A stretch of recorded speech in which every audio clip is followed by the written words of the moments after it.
শিশুর ডায়রিয়া হলে কিভাবে শিশুর যত্ন নেবেন এবং কি ওষুধ খাওয়ানো যেতে পারে এবং কোন লক্ষণগুলো দেখা দিলে দ্রুত চিকিৎসকের পরামর্শ নেবেন বা হাসপাতালে যাবেন, এই সমস্ত কিছু এই ভিডিওতে খুবই সহজভাবে বুঝিয়ে বলবো।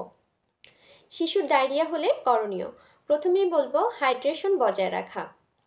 শিশুর ডায়রিয়া হলে শিশুর শরীর থেকে প্রচুর পরিমাণে পানি এবং লবণ বেরিয়ে যায়, যা শিশুর শরীরে ডিহাইড্রেশনের ঝুঁকি বাড়ায়। তাই শিশুকে এই সময় খাবার স্যালাইন, আমরা সহজে বলি ওআরএস বা ওরাল রিহাইড্রেশন সলিউশন, এটি শরীরের পানি ও ইলেকট্রোলাইটের ভারসাম্য বজায় রাখে। ওআরএস পাউডার বা প্রস্তুতকৃত তরল হিসেবে ফার্মেসিতে পাওয়া যায়। এরপর আসছে দুধ পান।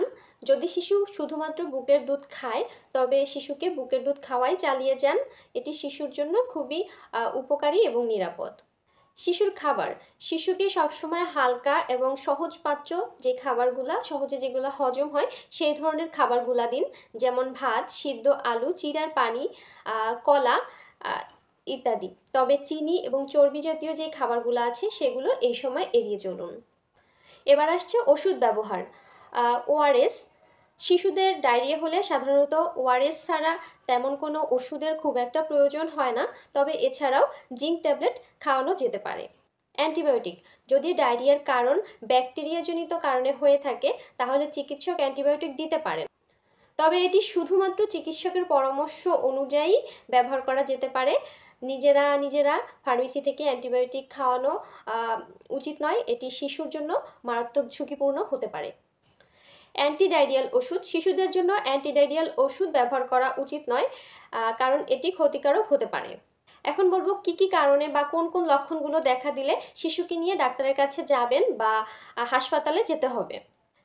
ডিহাইড্রেশনের লক্ষণ, শিশুর মুখ যদি শুকিয়ে যায়, চোখ যদি ফ্যাকাশে হয়ে যায় বা শিশু কান্না করার সময় চোখ থেকে যদি পানি না বের হয়, শিশুর প্রস্রাব কমে যাওয়া, শিশু 6 ঘন্টার মধ্যে প্রস্রাব করে নাই, শিশুর মাথার যে নরম অংশ আছে সেটা বসে যাওয়া, রক্তযুক্ত পায়খানা, পায়খানার সাথে রক্ত যাওয়া বা পায়খানার সাথে মিউকাস বা পুজ জাতীয় কোনো কিছু যাওয়া।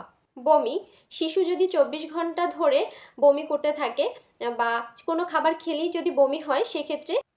জ্বর, শিশুর জ্বর যদি 104 ডিগ্রি ফারেনহাইট থাকে এবং জ্বর যদি একদমই না নামে সেক্ষেত্রে।